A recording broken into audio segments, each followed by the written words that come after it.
All right, welcome back into another edition of Keeping Up with Oxford Athletics. We're in here with Coach Van. And Coach, before we get going, I had a young man tell me to tell you hello, and he enjoyed watching your video last week.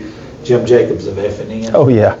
He said, man, I watched every second of that. He said, you tell him I said, hey. So I told him I would. And he said, man, Coach is doing a great job. I said, he is. And that's why we're here today to talk with you some more. Coach, last week, when we talked last, we really had an emphasis on the Huntsville game. You guys going up there, play them at a neutral site, which is good for both parties involved. But you also had a county tournament right around the corner. We've been a big part of that, and the atmosphere's been unbelievable. And I'm sure when you guys show up, it's going to get even bigger. So you got a lot going on, but I'm just kind of giving the floor to you right now. Yeah, I mean, I thought last week we had a great week. We were able to go to Pell City on Tuesday, and we're able to win an area game. Thursday we came back home and played Shades Valley at home, and if we won that game, we would get to host the area tournament, which was a huge game for us. No surprise to me, Coach Aldwin Howard had them ready to play, and it was a battle all the way through. Our guys did a great job of just being resilient, and we made Jalen made a layup at the buzzer to go into overtime, and then we were able to win by 7 in overtime, which gave us the area outright. And then we went to Jasper on Friday, and I knew they were pretty good. They were 17-5 coming in, but this was I think this was their biggest game at home this year. We were coming in a ranked opponent. Great atmosphere. Coach Burns does a great job. And just to kind of give you a little insight, they go on the road to Coleman last night in a huge area game, and they lost by 2. So that tells you a little bit about them. They've got a really good team, and we were able to come out with a 9-point win there on the road, which is a huge win for us. I thought we did a great job of, again, being resilient. We didn't play great in the first half. Probably did a little too much chasing them on the perimeter, and they shot the eyes out in the first half. The second half, we were able to do a better job defensively. Jaden Lewis was a huge key to our win because they've got a 6'10" kid inside, about 255, 260 pounds, and he battled him all night. And then Anthony Bush came off the bench and did an unbelievable job as well. And then our guards played really well. Jalen had 26. Chris Latson, it just keeps getting better. He had a great game against them, just being active and making things happen. Marcus kind of broke out a little bit of a slump and made some threes. And then, as you said, Monday we go up to Alabama A&M and played Huntsville High. And, they're really good. I thought their size bothered us a little bit, especially inside. We're going to throw the ball to Jaden Lewis inside. And he does a great job of scoring baskets for us and being physical and being a presence. And it's just a little bit tougher when that guy's 6'9" and a mid-major basketball player. It is what it is. And that's what I told him after the game. I said, don't get discouraged. I said, sometimes the guy that you're playing against, like his size and athleticism and how good a player he is, it just is one of those deals. And so I didn't think we played great by any means, but I also didn't think we played awful by any means. I thought we played a really good team. I thought there were some opportunities where if they miss a shot, we're right back in the game, but they made them, and that's what a good team does. So it was a good experience for us. We learned some things that we're going to work on in practice today, and we'll get back at it. Coach, when you go up against, teams, you just mentioned Schweers was one of them, Davis, all these guys are quote-unquote Bucky disciples. How do those teams make you better? When you get to see them in the regular season, they do a lot of the little things good. Even though you may not have come up on the winning end of things, I guarantee you had some takeaways from that game. Can you talk about that a little bit?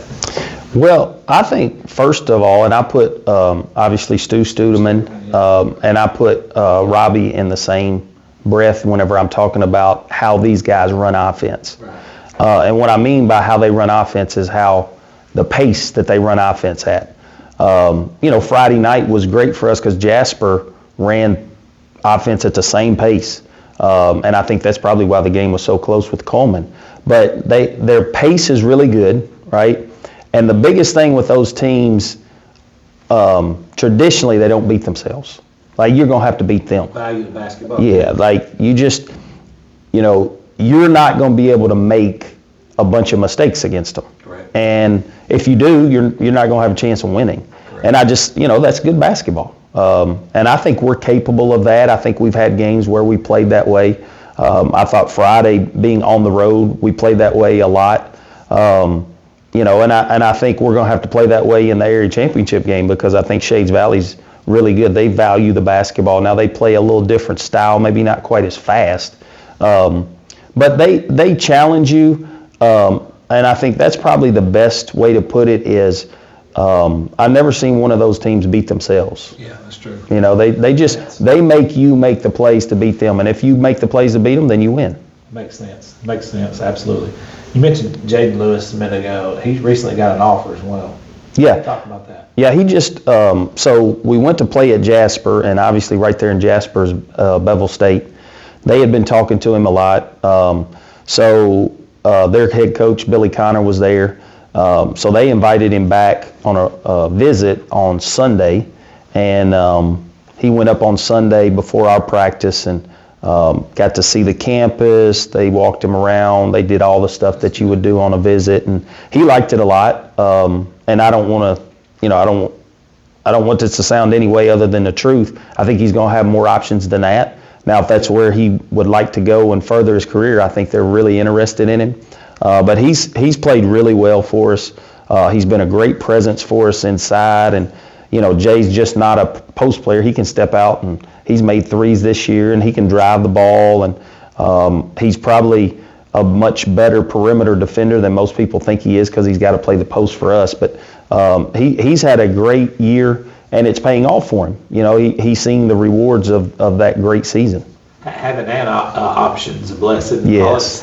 Yes. Nowadays, it's getting harder and harder. Well, any opportunity that you have to play basketball past high school is a true blessing. It's harder and harder. I would have given anything that I could to have that opportunity, and I didn't.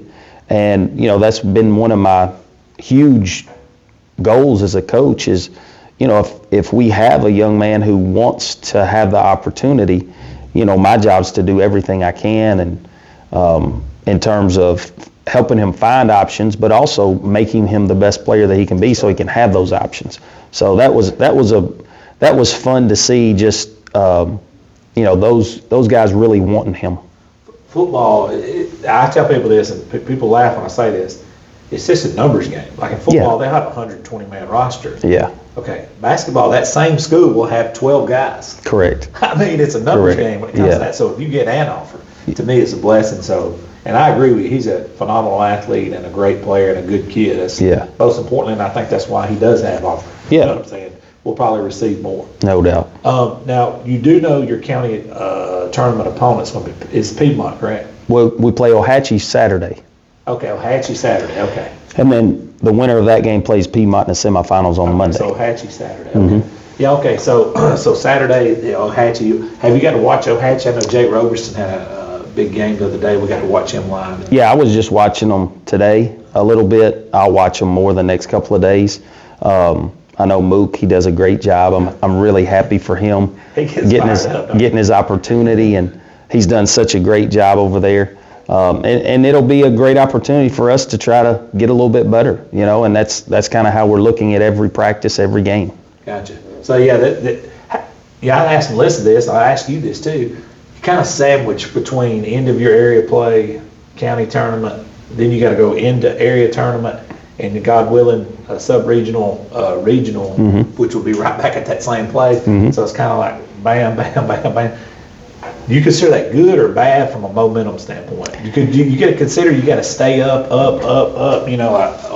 Well, here's the thing. I consider it good because at this time of the year, you want to keep playing. Right. You don't want to have a lot of dead time. That's right. We're getting 3 days to practice here, which is important. These are very important days. Very important because we've got, if obviously we play Saturday and nothing's set in stone, but the possibility of playing Monday, the possibility of playing Tuesday, then you definitely play Thursday.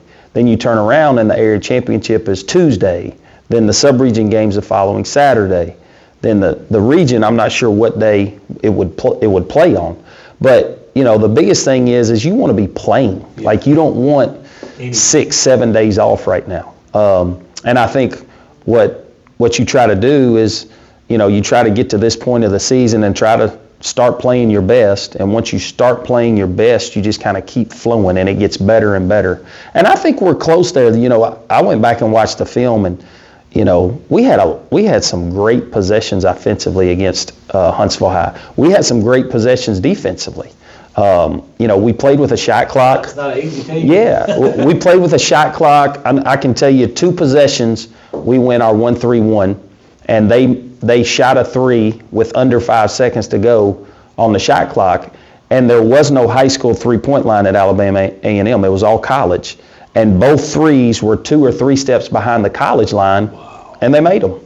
That's NBA, right? Yeah, so, are you mad about that possession, or are you okay with it? Because you did everything. You executed defensively. You made them shoot a 26-foot shot, and they made it. Those are the times where you just say, hey, man, look, we played the way that we should play. They made a shot. Yep. Now, there were other areas where, hey, we don't switch the right way, they get a layup. Offensively, we don't move the ball and we turn it over or take a bad shot. Those are the ones that you focus on. What's your thoughts about the shot clock overall coming to high school? I love it. It's the best thing ever. And you have all these people who are very skeptical of it.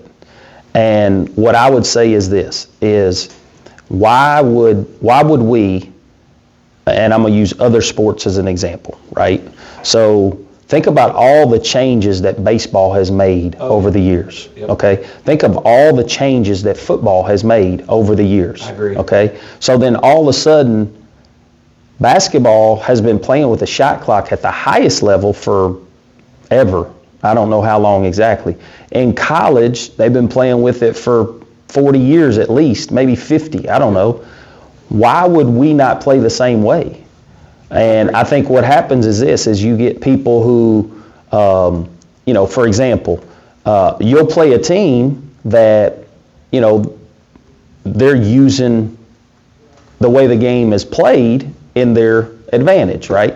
So you'll look up and it'll be 1 minute and 20 seconds into a possession because they're good with the ball. They're good at running their offense. Well, name another place or another level where that happens in basketball to guard for 1 minute and 20 seconds. It doesn't. It doesn't. So to me, number one, you got to coach harder because the game's never out of reach. That's right. Okay? You never just say, hey, we're going to sit on the ball. That's right. Number two, your players have to be better because you can never sit on the ball. You always have a chance to win a game.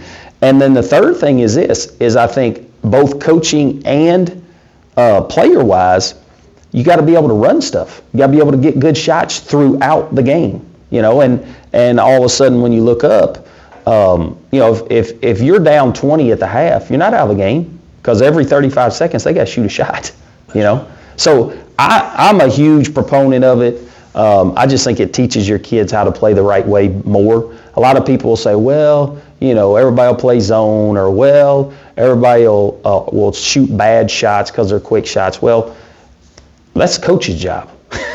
You better get into your sets earlier. Yeah, it's the coach's job to teach all that stuff. Like you just said, you started this by saying you got to coach. Yeah, and I'll be the first to admit, like our guys, they take bad shots, but you have to address it and you have to figure out, okay, why did we take this shot? Why is it a bad shot?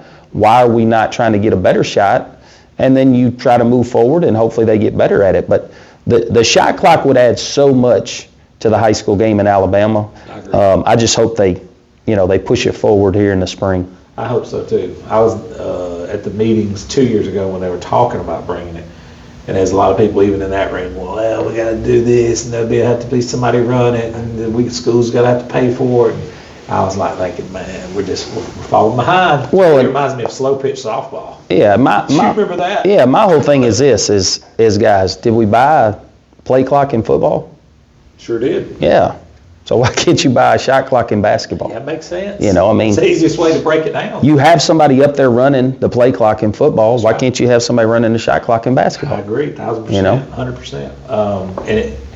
I agree with pretty much everything you said, because it's pretty spot on. I agree with you about you're going to have to coach harder and things like that. Let me give you an example, not to go on a tirade here, but and not being negative. These are facts. If you go back and watch Plainview state championship game and the state championship game or the Final Four game with Plainview last year, no, it was a state championship game, and they're down. I don't know if it's Trinity or St. Whoever it is that played in the South. They were doing 3 to 4 minute possessions. Yeah, no doubt. and everybody, even their fans, were in the stands booing. Of course, the Plainview fans. We're talking about the girls' side. Mm-hmm. It's going crazy, but even their fans were like, "Come on now!" Like, yeah. 3 and 4 minute possessions because they have like a 7-8 point lead on them there late in the fourth. Yeah, we've been in games before, deep into the playoffs, where I've watched it on film. 90% of our possessions we're guarding over a minute. And look, that's hard to do. Well, and here's what I'll say: like, because the rules are what they are, I give that other team all the credit in the world because they can do that. Yeah. But like that doesn't happen at any other level in our game. So it's kind of like, let's make a shot clock. And what you would find is the majority of teams that can do that, they're going to adjust to it because they're good coaches. Yeah. They're good players, It's a skill in doing that. Yeah. Playing keep away. Yeah, a huge skill. Yeah. Like everybody on the floor has to be able to dribble, pass, and shoot, And and they have to be smart, Well, if all of a sudden, if you take that away and, you have a shot clock, well, all that still leads to what I just said, So I just hope our state advances with the game like it should. I think it's coming hard and heavy now. Yeah. Especially with the positive feedback that kids and players and coaches and fans have been at these games like you guys were. News scary sometimes. Yeah, I get it. I get it. But I think it's also what you said is time to catch up. That's right. You know what I mean? Yep. Coach, before I get you out of here, final thoughts. It could be anything about this upcoming week for you guys. Well, obviously we got the county tournament Saturday, Monday, Tuesday. Hopefully we can play Monday, Tuesday as well. It's a great time for us. It's a great time for our players, but it's also a great time for the county. Again, I want to thank Jack State for, making it happen so that we can maneuver everything so that we can play at Jack State. I think the crowd will be great. Hopefully the weather will warm up just a little bit. But we're looking forward to it. And then, more than anything, we're looking forward to today and trying to get better, and then tomorrow and trying to get better. And we just got to keep this forward momentum. And I told our guys the other night, and after we lost on Monday, I was like, guys, here's what we got to understand is, not very many teams win every game.